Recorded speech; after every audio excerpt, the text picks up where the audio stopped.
Kegiatan sharing session ini dilatar belakangi dengan banyaknya kasus kematian satwa liar. Kematian ini disebabkan oleh berbagai faktor. Selain karena penyakit serta penyebab alaminya, kematian ini disebabkan karena adanya korban interaksi negatif antara manusia dengan satwa liar seperti penjeratan, penembakan, serta peracunan. Namun, seringkali penyebab kematian satwa liar ini tidaklah kentara dan membutuhkan pendekatan forensik. Informasi penyebab kematian ini dapat membantu kita untuk mengidentifikasi apakah terjadi secara alami atau sebagai akibat tindakan pidana kejahatan, baik yang dilakukan karena kesengajaan maupun kelalaian. Hal ini dapat membantu kita dalam menentukan strategi konservasi ke depannya. Pada kelas konservasi kali ini, narasumber ahli kita akan berbagi mengenai tahapan forensik veteriner untuk membantu menguatkan, mengidentifikasi, serta menafsirkan dan menghubungkan situasi yang berkaitan dengan membuktikan ada tidaknya kasus kejahatan atau pelanggaran dengan memeriksa barang bukti atau physical evidence dengan studi kasus harimau Sumatera. Baiklah, izinkan saya menyapa narasumber kita sebelumnya. Selamat pagi, Dr. Sugeng. Selamat pagi, Mbak Popi. Ya. Udah lama ya, Dok, kita nggak ketemu. Iya nih, kapan mau ketemu, ayo ngumpul ngopi. Oh iya, boleh. Nanti kita rencanakan lagi ya, Dok, ya. Baik. Baiklah, sebelum Dr. Sugeng ini menyampaikan materinya, saya ada sedikit informasi mengenai beliau. Dr. Sugeng ini merupakan founder atau CEO dari Amanah Veterinary Service sejak tahun 2009 hingga saat ini.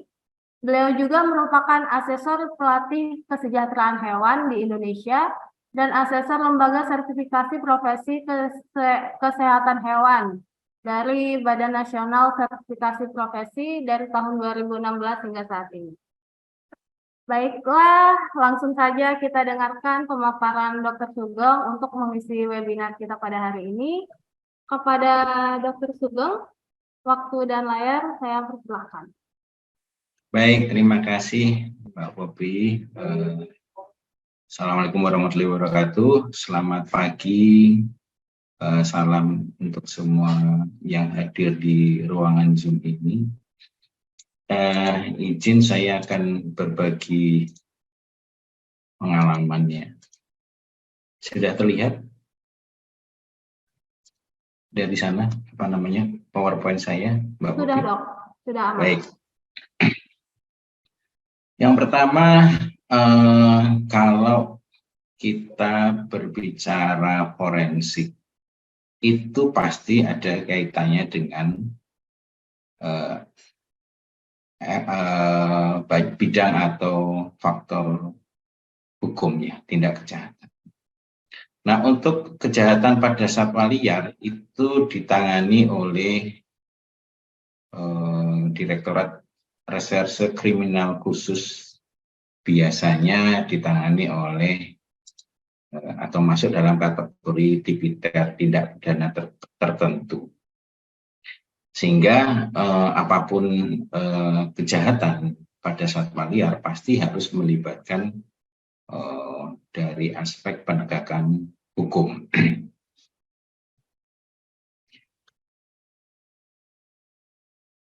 Nah, sebelum masuk ke materi, saya izin iklan 1 menit ya.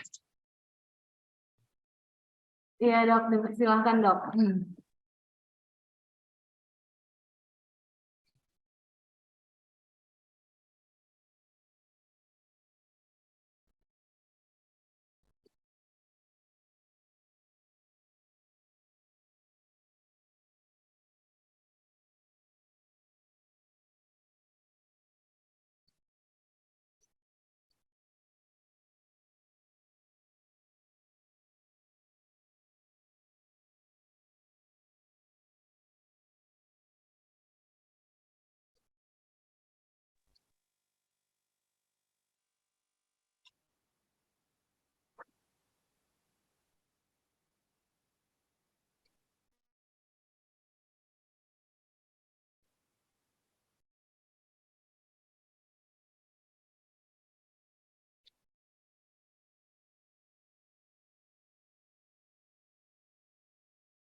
Baik, demikian sekilas iklan. Jadi mungkin kalau bagi yang sudah kenal, salam kenal kembali. Bagi yang belum kenal, memang kami basicnya adalah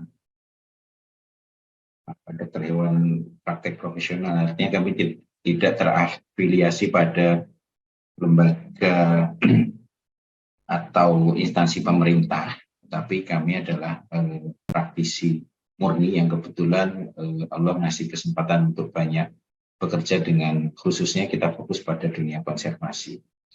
Nah, berbicara dengan forensik, tentu kita harus mulai dari apa cantolan kita, apa dasar hukum kita berkaitan dengan kegiatan forensik khususnya di satwa liar. Kita yang utama atau yang paling besar kaitannya dengan tindak kejahatan itu adalah KUHP dan KUHAP, ya. Kemudian ada Undang-Undang 590 tentang KSDAE, kemudian ini yang di luar Kementerian Lingkungan Hidup, Undang-Undang 18 yang kemudian perbarui, yaitu direvisi dengan Undang-Undang 41 2014 tentang peternakan dan kesehatan hewan, PP 7 PP 8 tentang pengawetan juga pemanfaatan tumbuhan satwa liar. Kemudian ini juga di luar lingkup KLHK, PP 95 2012 tentang kesehatan masyarakat veteriner dan kesejahteraan hewan. Kemudian PP 3 2017 tentang otoritas veteriner.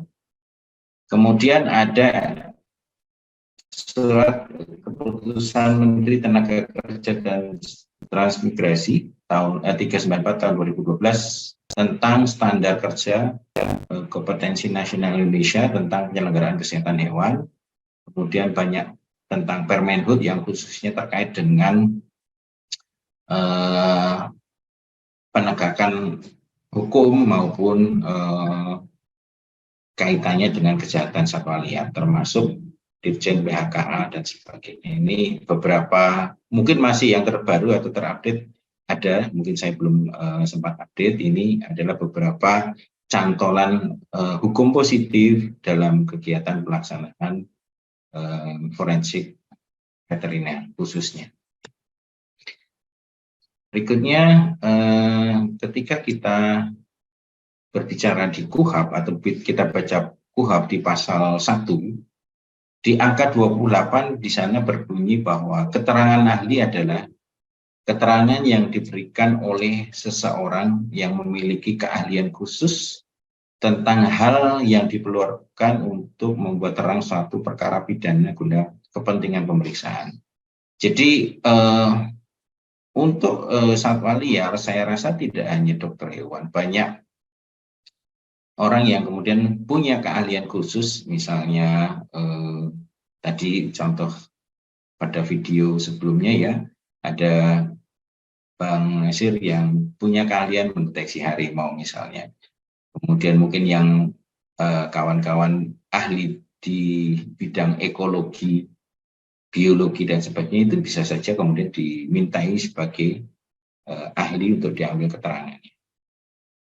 Di pasal 7 ayat 1 huruf G, penyidik karena kewajibannya mempunyai wewenang untuk mendatangkan atau mendengarkan keterangan ahli yang diperlukan dalam hubungannya dengan pemeriksaan suatu perkara. Pasal 179 tertulis bahwa setiap orang yang diminta pendapatnya sebagai ahli kedokteran kehakiman atau dokter atau ahli lainnya wajib memberikan keterangan ahli demi keadilan. Nah, dokter hewan, kemudian mungkin ahli ekologi dan lain sebagainya bisa masuk dalam kriteria. Mohon maaf tadi sinyalnya hilang. Oh iya dok, boleh dilanjutkan dok. Baik, saya lanjutkan ya. Silakan dok.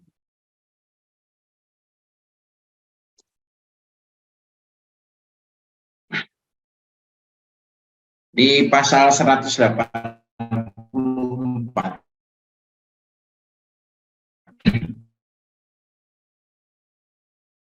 ayat 1 alat bukti yang sah ialah ahli, yang D adalah surat. Di pasal 186, keterangan ahli adalah apa yang seseorang ahli nyatakan di dalam persidangan di pengadilan. Kemudian 187, surat sebagaimana pasal 184 ayat 1 huruf C, seterusnya, surat keterangan dari seorang ahli yang memuat pendapat berdasar keahliannya mengenai sesuatu hal atau sesuatu keadaan yang diminta secara resmi kepadanya.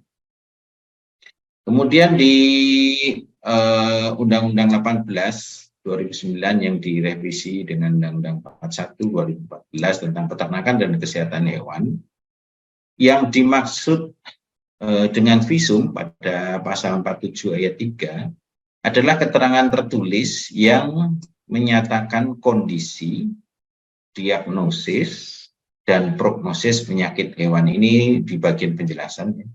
Kemudian di pasal 73, pemerintah wajib membina dan memfasilitasi terselenggaranya medik reproduksi, medik konservasi, dan forensik veteriner.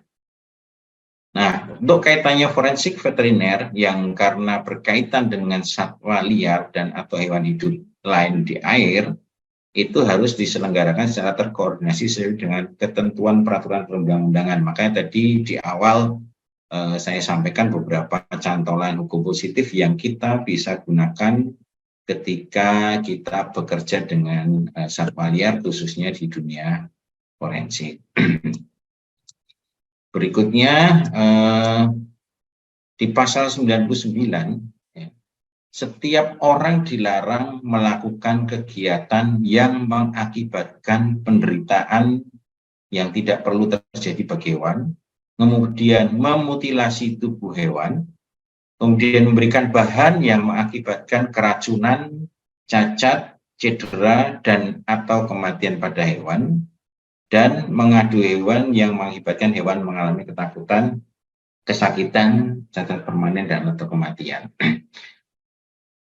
Nah, untuk membuktikan terjadinya pelanggaran terhadap ketentuan sebagaimana ayat 1, itu dapat dilakukan uji forensik oleh dokter hewan. Maka kemudian dokter hewan sering diminta penegak hukum untuk membantu membuat terang suatu perkara tindak kejahatan pada hewan. Jadi hewan ini termasuk satwa liar ya, karena sebenarnya definisinya hewan kemudian secara luas adalah sama dengan binatang, di mana ada yang hewan ternak, ada yang liar, yang kemudian disebut dengan satwa liar.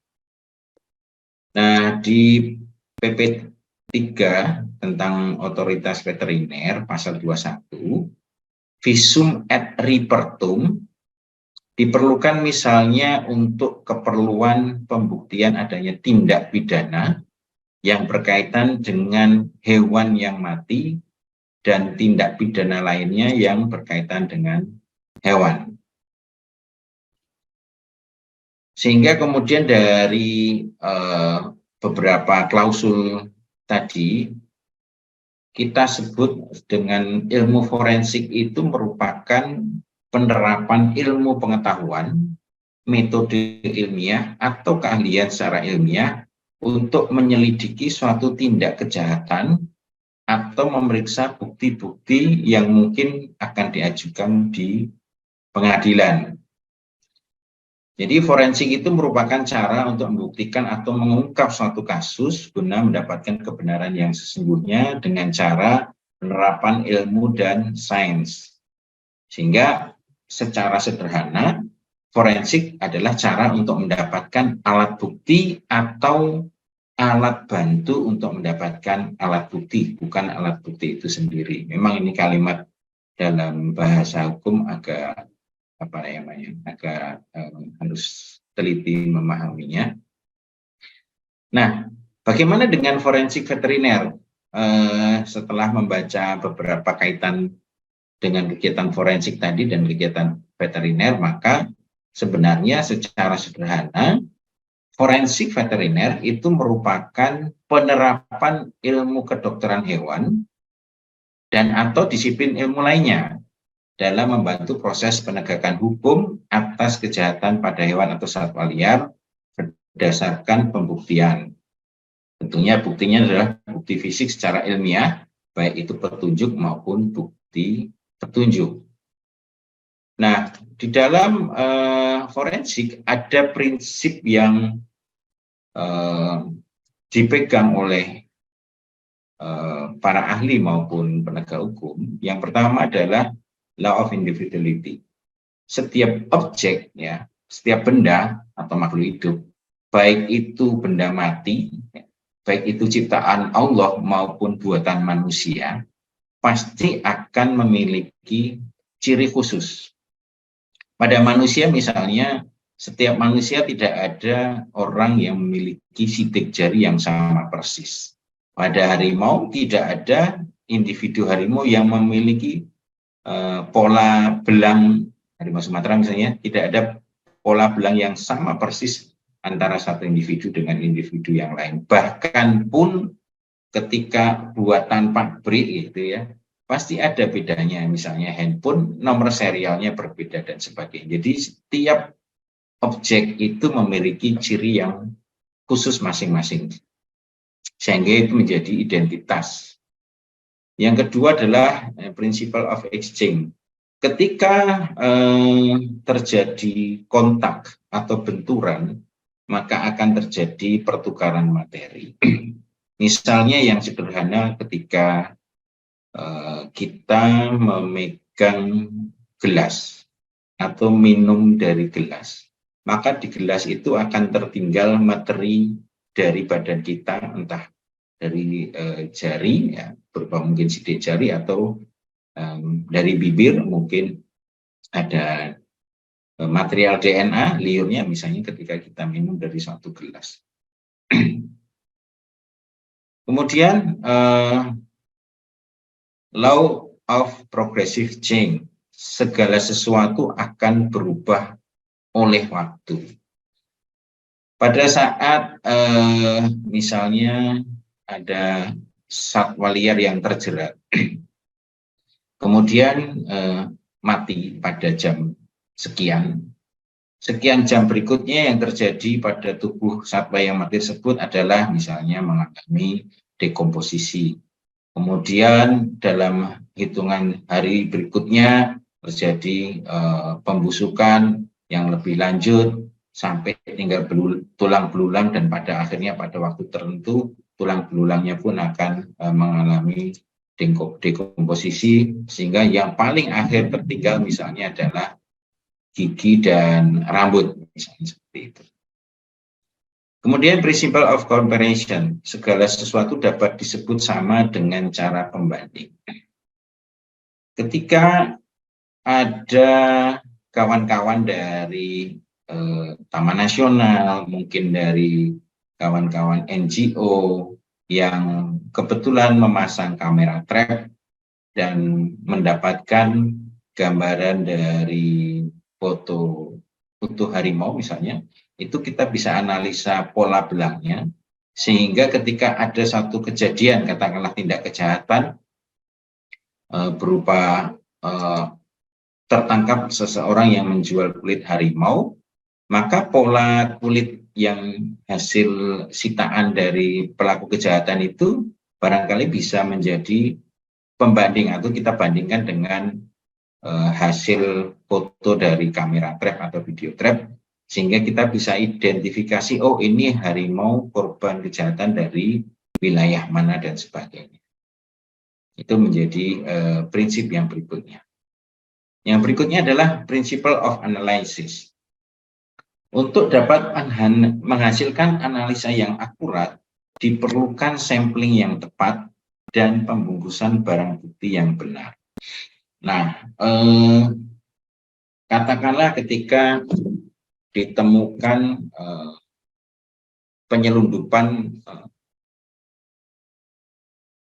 tulang misalnya, yang diduga tulang harimau, maka harus dilakukan analisa, baik itu analisa morfologi, bahkan mungkin harus dianalisa secara tes DNA misalnya begitu, secara bioteknologi untuk memastikan bahwa betul tulang yang disita itu dari para pelaku tindak kejahatan adalah berasal dari harimau Sumatera, bukan dari harimau Bengal misalnya seperti itu. Dan pembungkasannya juga harus sesuai, misalnya pada saat pengambilan spesimen untuk pengujian histopatologi contohnya, maka dia perlu perlakuan khusus, harus ada pengawet yang sesuai, kemudian dibungkus dengan baik dan benar, sehingga ketika sampai laboratorium, sampelnya bisa diperiksa dan akurat. Jangan sampai ternyata karena kesalahan pembungkusan, spesimen yang sudah diambil dengan susah payah, ternyata pengawetnya tumpah, sehingga ketika sampai di laboratorium tidak bisa diperiksa karena sudah mengalami pembusukan, misalnya begitu. Nah, ini juga sangat penting dalam hal pembungkusan ini, kaitannya dengan korelasi atau keaslian spesimen yang diambil pada saat pemeriksaan itu adalah sampel yang sama, yang terjaga kesesuaiannya atau tersegel dengan baik begitu ya, sampai dengan laboratorium, sampai dengan diperiksa itu adalah benda yang sama atau barang bukti yang sama. Berikutnya bahwa fakta tidak bisa bohong, tapi manusia kita bisa dan akan berbohong. Ini menjadi prinsip-prinsip yang dipegang dalam dunia forensik. Ini adalah skema proses sidik dari Kepolisian Republik Indonesia. Ya, ketika ada satu tindak pidana, maka penyidik akan melakukan proses penyelidikan maupun penyidikan, ya, diantaranya melakukan olah TKP, pengambilan atau pengumpulan barang bukti, kemudian mungkin mencari atau berusaha untuk mendapatkan tambahan informasi dari keterangan saksi, keterangan ahli, atau bahkan keterangan dari terdakwa. Juga barangkali informasi dari sifatnya elektronik ya.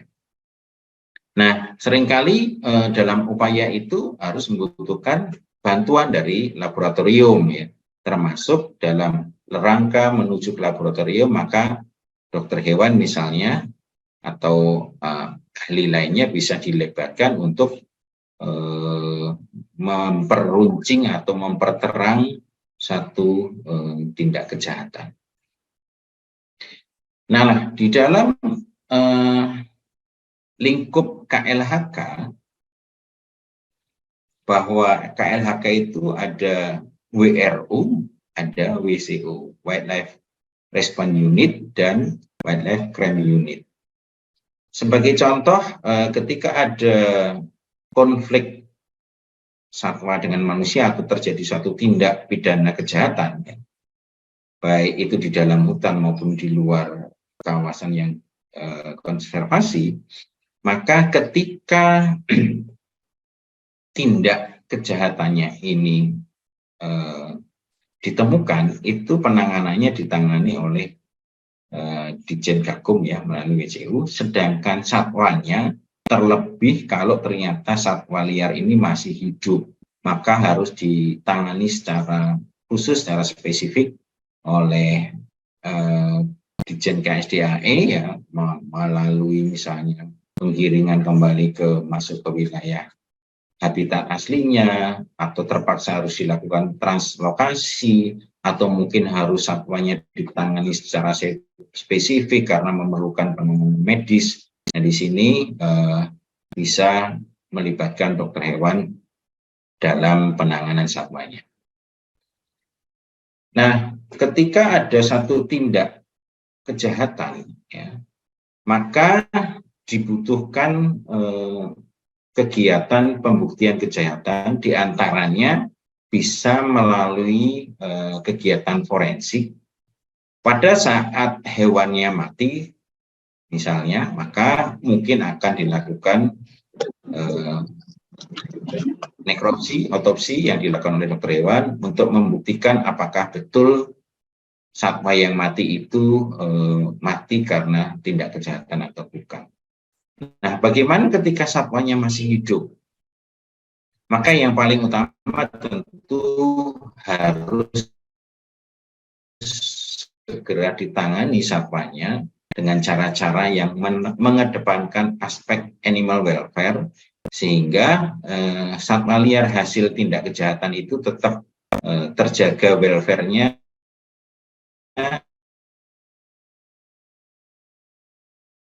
misalnya tidak diminimalisir dampaknya ribuan burung misalnya gitu. Tidak perlu seluruh kejahatan itu menjadi barang bukti. Bisa saja sebagian yang setelah diperiksa oleh dokter hewan dan menyatakan atau dinyatakan layak rilis, sebaiknya segera dirilis misalnya, atau mungkin yang sakit harus ditangani, harus membutuhkan perawatan secara intensif misalnya. Nah, mungkin yang mati sebagian bisa dilakukan penanganan sebagai sampel untuk barang bukti. Nah, ketika sampel sudah ada, kemudian kegiatan forensik sudah dilakukan, ini tujuannya tentu membantu pihak penegak hukum untuk menetapkan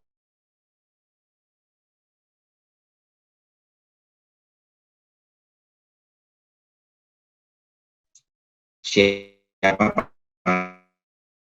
para pelaku yang, nah ini kurang lebih secara diagram sederhananya, ketika satwanya mati, maka setelah dilakukan penyitaan dan dilanjutkan dengan pemeriksaan forensik untuk disisihkan sebelah tertentu sebagai bagian dari proses penyidikan. Nah, semestinya sisanya dapat dilakukan pemusnahan dalam rangka untuk menghindari terjadinya hal-hal yang tidak diinginkan atau berlaku.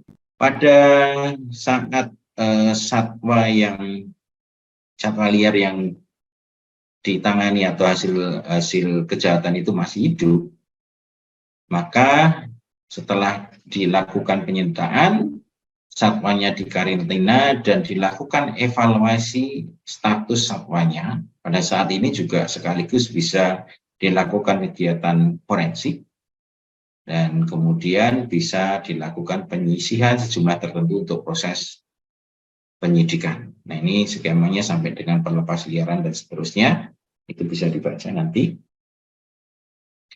Nah, sebagai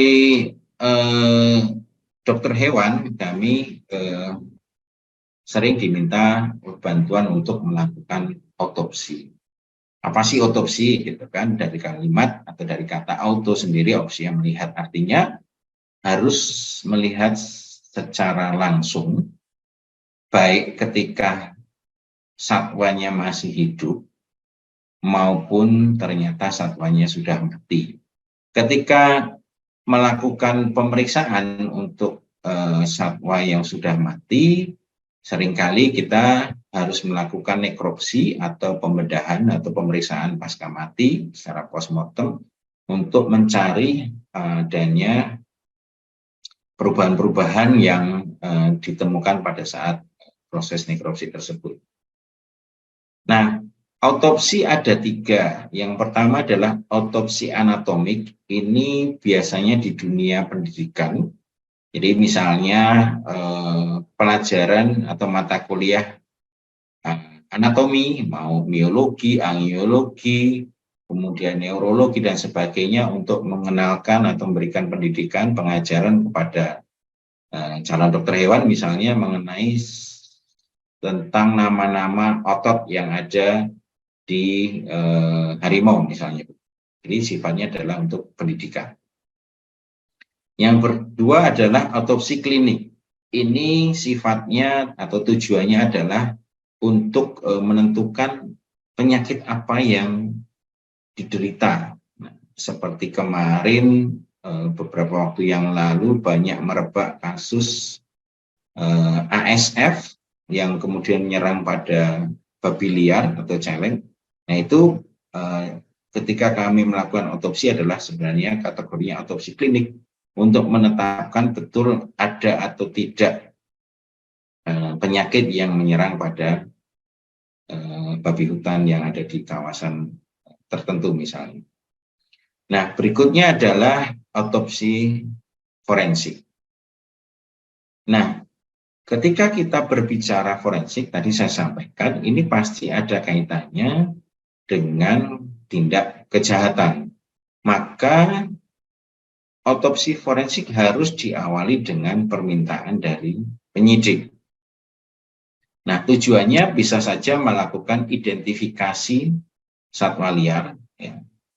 Terlebih kalau misalnya satwanya masih hidup, kemudian bagaimana status atau kondisi kesehatannya, setelah itu mau dibagaimanakan, apakah ditangani secara intensif atau bagaimana nanti hasil pemeriksaan otopsinya.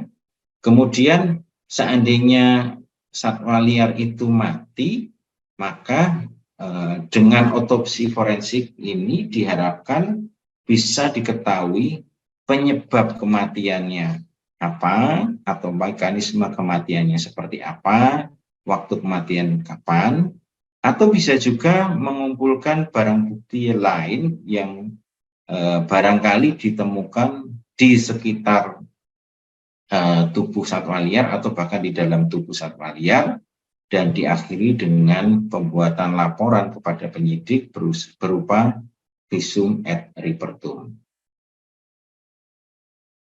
Nah, dalam otopsi forensik, tujuannya atau kegiatan otopsi forensik bertujuan yang pertama mengidentifikasi korban, dalam hal ini hewan atau satwa liar. Jadi bisa saja tujuannya hanya menentukan ini apa hewannya, karena nanti secara sederhana begini, ketika ada penyelundupan atau perdagangan satwa liar yang ilegal, ternyata katakanlah ditemukan 3 ekor jenis burung misalnya. Nah, dengan identifikasi forensik diharapkan nanti diketahui apakah katakanlah 3 burung ini spesiesnya berbeda semua. Nah, nanti akan menentukan apakah mereka burung ini termasuk satwa yang dilindungi atau tidak. Nanti kan menentukan kelanjutannya bagaimana, apakah ini akan mendapatkan ancaman hukuman yang ikut di Undang-Undang 590 atau tidak, kalau misalnya itu bukan hewan yang dilindungi. Misalnya seperti itu. Kemudian yang kedua tujuannya adalah mengumpulkan serta mengenal benda-benda atau bukti yang berguna untuk penentuan identifikasi hewan atau satwa liar atau identitas pelaku kejahatan. Jadi dalam otopsi forensik seringkali kemudian dalam pemeriksaannya seringkali ditemukan benda atau bukti lain. Misalnya pada saat olah TKP ditemukan adanya sebungkus atau bungkus kosong dari rokok merek tertentu misalnya. Nah, itu bisa saja nanti akan membantu untuk menentukan pihak pelaku kejahatan. Atau misalnya pada saat dilakukan nekropsi ditemukan adanya bagian dari mangsa yang tidak seharusnya. Contohnya katakanlah ditemukan gajah mati di hutan begitu. Ketika diotopsi, loh kok ditemukan adanya katakanlah sisa pisang, kan sementara di sekitar lokasi tidak ada pisang begitu. Jadi pisang ini pasti berasal dari luar daerah itu misalnya. Berikutnya menentukan kelainan yang terdapat pada tubuh hewan atau satwa liar. Ya. Kalau masih hidup harus segera ditangani dan bagaimana penanganannya. Seandainya mati maka akan dicari hubungan sebab akibat dan menentukan caranya atau mekanisme kematian pada satwa liar tersebut. Berikutnya menentukan waktu, posisi kematian dari satwa, dan yang terakhir dari otopsi, maka dokter hewan yang melakukan otopsi harus membuat laporan tertulis yang objektif berdasarkan fakta dalam bentuk visum et repertum. Nah, di dalam dunia kedokteran forensik ada cabang ilmu namanya tanatologi, yaitu ilmu yang mempelajari tentang kematian, penyebab, dan fenomena yang terjadi, misalnya tentang perubahan anatominya seperti apa. Secara sederhana atau prinsipnya bahwa setelah mati, pada tubuh akan terjadi perubahan yang dapat diamati sejalan dengan waktu. Ini berkaitan dengan perkiraan saat kematian. Nah, di dunia forensik satwa liar ini masih sangat berkembang. Kami sendiri juga masih harus banyak belajar terkait dengan hal ini karena mengingat sangat banyaknya jenis, apalagi spesies ya, satwa liar yang ada di Indonesia, sehingga ilmu ini menjadi sangat-sangat berkembang dan sangat dibutuhkan dalam rangka untuk membantu penegakan tindak kejahatan. Di dalam melakukan suatu proses otopsi forensik, ada prosedur yang harus dilakukan, tentu diawali dari surat permintaan dari penyidik, ya, umumnya Polri atau mungkin dari PPNS, dari KLHK barangkali, kemudian izin otopsi, dan tentu tidak lupa adalah koordinasi dengan berbagai pihak yang akan terlibat. Kemudian kami, dokter hewan, harus menyiapkan peralatan dan bahan. Dalam hal ini bahan adalah untuk sarana pengawet ya, atau pengambilan sampel yang mungkin dibutuhkan untuk dilakukan pemeriksaan lebih lanjut di laboratorium, tentu juga alat tulis dan alat dokumentasi yang sesuai. Dan SOP otopsi seyogyanya juga dibuat. Artinya ketika melakukan otopsi pada satwa liar yang besar, misalnya gajah, pasti akan berbeda dengan otopsi pada rangkong misalnya. Itu pasti akan berbeda sekali. Nah, itu dibutuhkan SOP-nya sehingga hasil akhir dari otopsi ini berupa tadi visum et repertum akan sangat informatif dan memberikan manfaat bagi para penyidik. Nah, meskipun terjadi bukan di kawasan penduduk ya, katakanlah saya nggak tahu ini menyebutnya hutan atau kebun ya, di luar jangkauan begitu, maka prosedur tetap harus dilakukan, dipasang polis lain dan sebagainya dalam rangka melindungi barang bukti ya, jangan sampai didahului oleh para pemburu misalnya yang ingin mendapatkan bagian dari tubuh dari satwa liar. Bahkan dalam hal pengambilan dokumentasi, meskipun tidak kalau di manusia itu kan umumnya, yang umum ya, kegiatan otopsi itu dilakukan di fasilitas forensik di rumah sakit, mungkin Bayangkara atau rumah sakit milik pemerintah lain. Tetapi ketika kita berbicara dengan satwa liar ini memang menjadi sulit, apalagi kawasan konservasi yang ada di Indonesia sangatlah luas. Kadang-kadang untuk mencapai lokasi adanya korban kejahatan di tengah kawasan itu butuh waktu yang tidak sebentar, mungkin beberapa hari berjalan kaki dan sebagainya, sinyal tidak ada. Ini menjadi faktor-faktor kesulitan yang dihadapi dalam pengungkapan satu tindak kejahatan.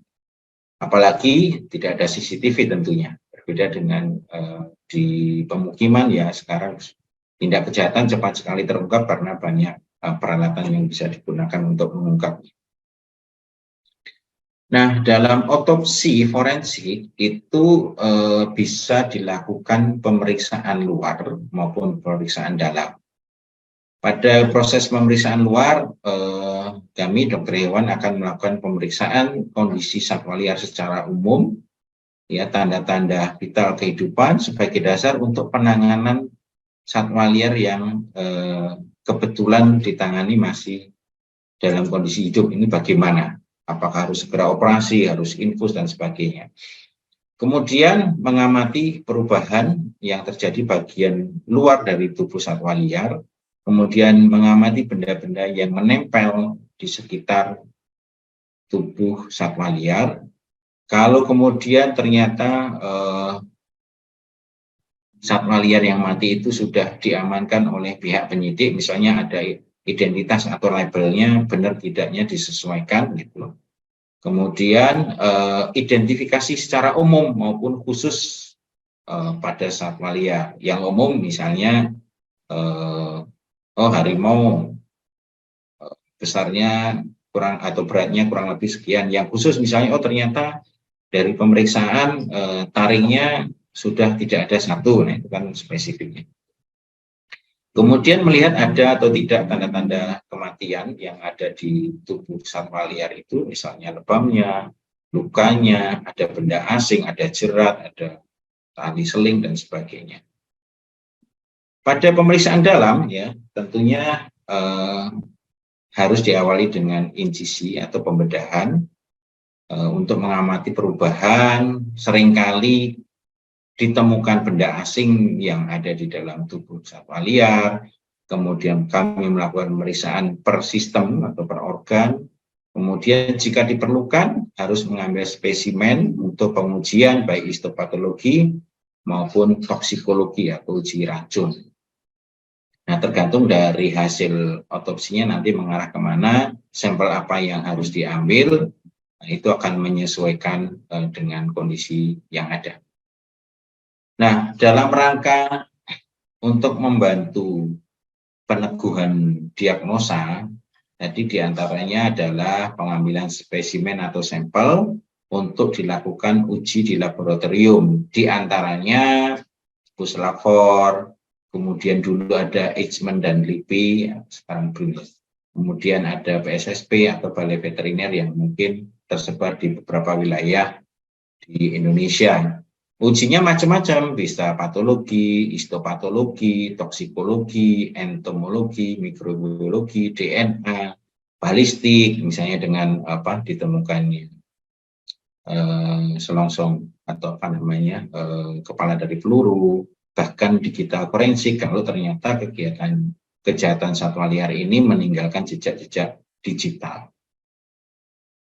Nah, yang terakhir ketika membuat atau pasca melakukan tindakan visum, dokter hewan membuat keterangan tertulis atas permintaan resmi dari penyidik tentang pemeriksaan terhadap satwa liar yang ditangani baik hidup maupun mati, maupun mungkin hanya bagian-bagian dari tubuh satwa liar berupa temuan dan interpretasinya di bawah sumpah untuk kepentingan peradilan. Nah, makanya biasanya kalau visum et repertum ini bisa dikatakan jarang terekspos atau tidak boleh diekspos karena memang ini berkaitan dengan hukum ya, berkaitan dengan penyidikan dan seterusnya. Nah, bagaimana penerapan ilmu kedokteran hewan atau disiplin ilmu lainnya untuk kegiatan forensik? Jadi sebenarnya hampir semua disiplin ilmu atau terlebih untuk di dunia kedokteran hewan itu hampir semua mata kuliah itu bisa dikaitkan dengan kegiatan forensik. Yang pertama kita analisa luka misalnya. Ini berita belum lama ya, Februari 2023, kemudian ditemukan harimau yang masuk perangkap dan ternyata di pipinya terlihat ada luka karena benda tajam. Nah, nanti bisa dianalisa dari luka benda tajamnya oleh penyidik akan dicocokkan dengan barang bukti lainnya, apakah itu berupa benda tajam mana yang sesuai dengan atau cocok dengan barang bukti lain yang dimiliki oleh tersangka yang telah ditetapkan. Kemudian pada kasus luka karena benda tumpul. Ini contoh yang ada di Jambi. Kebetulan Dr. kami ikut menangani di sana. Ternyata ada kami lakukan fotoradiologi, ada patah pada bagian tulangnya dan ini akibat benda tumpul. Kemudian luka tembak misalnya. Ada luka tembak masuk, ada luka tembak keluar. Nah, kami bisa dianalisa di mana luka tembak masuknya dan di mana luka tembak keluarnya. Nah, nanti akan dikorelasikan dengan perubahan yang ditemukan pada saat proses nekropsi atau otopsinya, kemudian apakah masih ditemukan proyektil di dalam tubuhnya atau tidak. Seringkali kegiatan forensik itu tidak selalu berafiliasi atau berasosiasi dengan hewan atau satwa liar yang mati, bahkan yang hidup pun bisa saja. Misalnya, saya lupa tahun berapa ya, disita penyelundupan satwa berupa seperti ini ya. Ini bukan, kebetulan kami kan tinggal di Lampung ya, ini bukan satwa endemis Lampung, sehingga kita melakukan identifikasi jenis satwa apa, kemudian apakah dilindungi atau tidak. Ketika melihat ini, tentu yang paling dekat ya, gambarannya adalah yang paling sering dipelihara orang adalah iguana. Karena kalau iguana di Indonesia tidak ada, tentu bukan menjadi satwa yang dilindungi. Tetapi setelah diidentifikasi, ini adalah termasuk satwa yang dilindungi di Indonesia, sela-sela layar ya dari Ambonnya. Berikutnya pernah juga kita bantu identifikasi, ya ini kegiatan identifikasi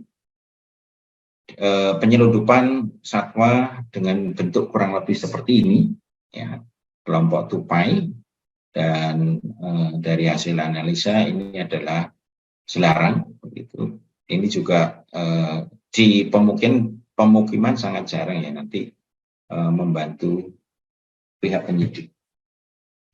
Kemudian juga sering kita harus berurusan dengan para pelaku kejahatan yang membawa juvenil dari primata, ya. Ini waktu kecil warnanya seperti ini. Nah, ini diidentifikasi dari anak dari siapa begitu, karena untuk bisa mengambil anak lutung ini tentu harus membunuh ibunya, dan itu adalah satu tindak kejahatan. Biarpun warnanya masih kecil seperti keemasan, ternyata dewasanya adalah yang lutung kelabu ya, atau lutung perak, ini bukan yang emas. Nah, ketika ada satu tindak kejahatan yang didapat beserta barang bukti yang lengkap, tentu akan mudah mengidentifikasi ini adalah kulit harimau. Nah, tinggal nanti apakah ini harimau Sumatera atau tidak, bisa dilakukan pemeriksaan atau kegiatan forensik lebih lanjut. Tetapi mudah untuk diidentifikasi ketika barang buktinya lengkap begini. Nah, tapi seringkali harus dibedakan ketika menemukan burung, misalnya apakah ini elang bronto, apakah ini elang bondol, apakah ini elang tikus, dan sebagainya. Ini juga menjadi bagian ilmu yang sangat dibutuhkan dalam hal identifikasi. Barangkali kawan-kawan yang ahli biologi, ahli ekologi, bioekologi, dan sebagainya, atau mungkin ahli spesies tertentu sangat dibutuhkan dalam proses penguakan atau membuat terang satu kasus tindak kejahatan perdagangan satwa. Nah, ini juga sama, identifikasi ini diawali dari forensiknya adalah kegiatan yang berkaitan dengan digital forensik, karena dijualnya seingat saya waktu itu adalah dijual melalui Facebook begitu ya. Nah, itu Facebook itu berarti kan ada kegiatan digital atau rekam jejak digital yang bisa ditelusuri, kemudian satwanya kebetulan masih hidup, kemudian kita rehabilitasi, pada akhirnya bisa dilepas liarkan di Taman Nasional Bukit Barisan Selatan. Jadi kegiatannya bisa saja panjang, bukan sebentar. Ini ada beberapa berita lainnya, bahwa ini belum lama juga, April 2023, ditangkap beberapa satwa hidup dan bagian dari satwa. Tugas dokter hewan selain memastikan bahwa ini satwa yang dilindungi atau tidak, artinya identifikasi spesies, juga melakukan penanganan lanjut ketika memang satwa ini membutuhkan penanganan medis. Dengan tujuan jangan sampai ada kerugian yang lebih lanjut karena kematian pada satwa liar hasil tindak kejahatan. Nah, pada kasus yang lain, misalnya ini adalah penyelundupan sisik terenggiling beserta ada terenggilingnya. Nah, tugas kami selaku dokter hewan memastikan terenggilingnya ini atau satwanya masih dalam kondisi yang baik. Kalaupun perlu penanganan harus kita tangani sesuai dengan kondisi yang ditemukan. Nah, tapi juga seringkali kegiatan penyelamatan atau forensik kaitannya dengan satwa liar ini cukup besar resikonya. Ini adalah salah satu buaya yang kita lihat di sini ada bekas jerat dan cukup dalam ya. Ini proses perawatannya juga tidak sebentar, butuh waktu untuk melakukan atau memberikan penanganan dan pemulihan pada reptil buaya ini. Bahkan seringkali dalam penanganannya memerlukan alat bantu, diantaranya adalah radiologi, misalnya pada siamang korban kejahatan ya, ditembak oleh para pemburu, dan kemudian harus dilakukan tindakan operasi dan sebagainya dalam rangka berusaha menyelamatkan satwa hasil tindak kejahatan ini. Nah, tetapi bisa juga kegiatan otopsi tadi atau kegiatan otopsi forensik tadi bisa pada kasus satwa yang sudah mati. Ini saya ambil dari berita-berita saja yang lebih informatif.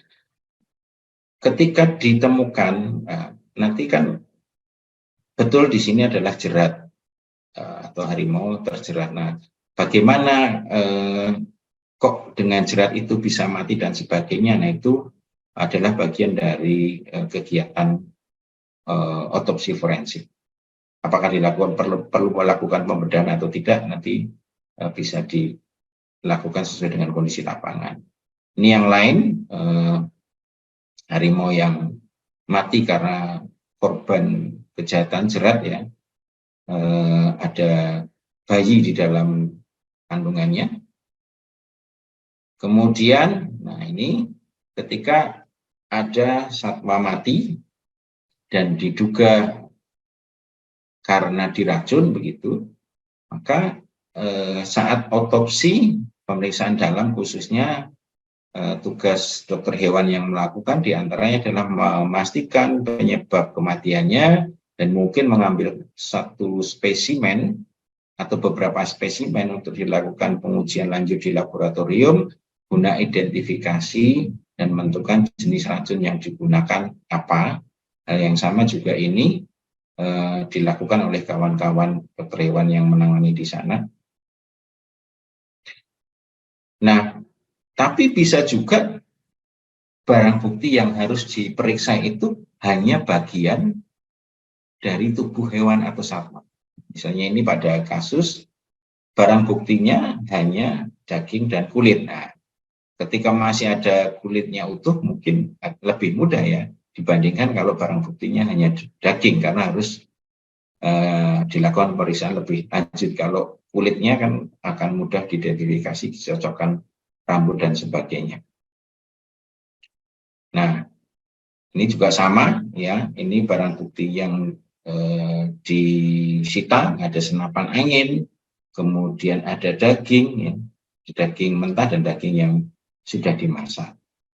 Nah, bisa jadi bagian dari tubuh satwa itu masih utuh berupa bagian tubuhnya, atau bisa juga sudah dijadikan produk lain. Misalnya ini adalah gading gitu ya, dirubah menjadi pipa rokok misalnya. Nah, tugasnya kan memastikan ini apakah betul dari gading gajah atau dari yang lainnya misalnya. Itu kegiatan forensik bisa akan ke arah sana. Kemudian ketika barang buktinya hanya satu dan berupa tulang misalnya, tentu ini menjadi kesulitan yang tersendiri untuk memastikan ini tulang apa. Apakah ini tulang ayam, tulang kambing, tulang kucing, tulang harimau, dan sebagainya. Maka dibutuhkan banyak ahli atau banyak orang yang mempunyai pengetahuan terkait dengan anatomi, ini osteologi ya khususnya, apakah betul ini dari harimau atau dari tulang lain. Beda cerita ketika spesimen yang atau barang bukti yang disita itu masih lebih banyak.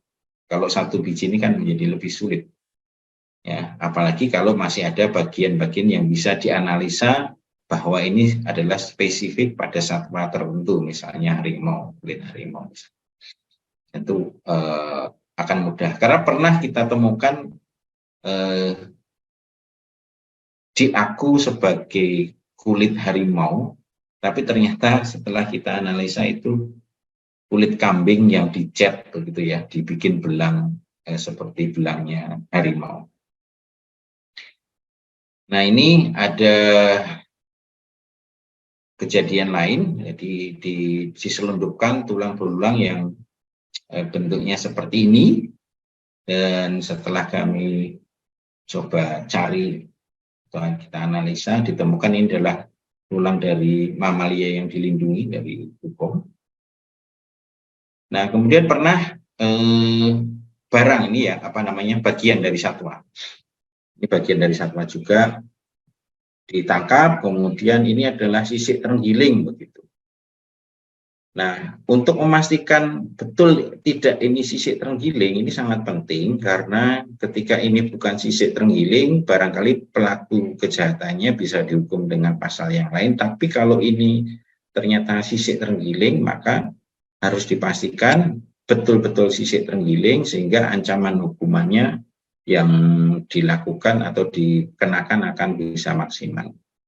Nah, dari analisa yang bagian atas ini bukan sisik terenggiling, tapi ini adalah tutup dari keong ya, tutup dari keong. Jadi keong ketika dia beristirahat atau mungkin hibernasi begitu, dia akan masuk atau memasukkan tubuhnya ke dalam rumahnya dan ditutup oleh lapisan yang keras.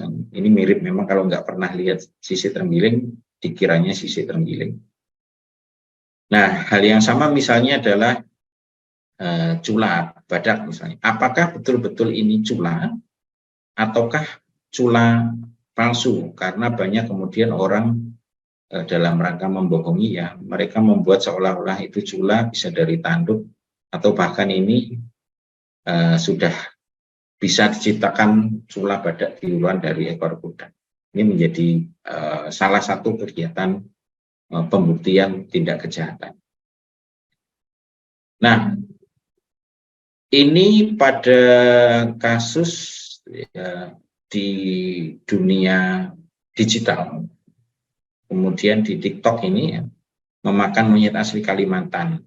Nah, dari kegiatan forensik digitalnya ini, kemudian akan dikembangkan untuk dicari atau dibuktikan apakah betul ini primata yang dilindungi atau bukan, kemudian ancaman hukumannya bagaimana. Nah, ternyata misalnya barang bukti yang ada hanya alat masak. Nah, bagaimana untuk membuktikan bahwa sisa atau daging alat yang ada di sini ini merupakan bagian dari satwa yang dilindungi atau bukan, mungkin harus dengan pengujian DNA dan sebagainya. ini menjadi bagian yang tidak kalah penting dan cukup rumit. Nah, intinya bahwa peran dokter hewan atau mungkin ahli lainnya dalam kegiatan forensik ya, dalam penyidikan terkait kasus kejahatan satwa liar adalah dengan memberikan keterangan selaku ahli sesuai 186 KUHP dan atau dapat menggunakan keahliannya untuk identifikasi dan atau nekropsi dilanjutkan dengan membuatkan atau menerbitkan keterangan hasil nekropsi atau hasil otopsinya berupa visum et repertum sebagai petunjuk untuk mendapatkan alat bukti atau alat bantu sebagai alat bantu untuk mendapatkan alat bukti bagi penyidik. Nah, dalam hal forensik kita juga tidak kalah penting untuk menyadartahukan atau meningkatkan penyadartahuan pada para penegak hukum.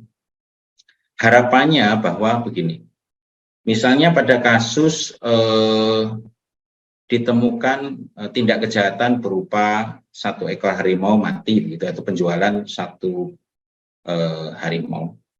Ancaman hukumannya yang diharapkan bukan hanya Undang-Undang 590, tapi ketika harimau mati, contohnya yang tadi yang di Kuala Sengingi bahwa 1 individu mati ternyata di dalamnya ada 2 janin.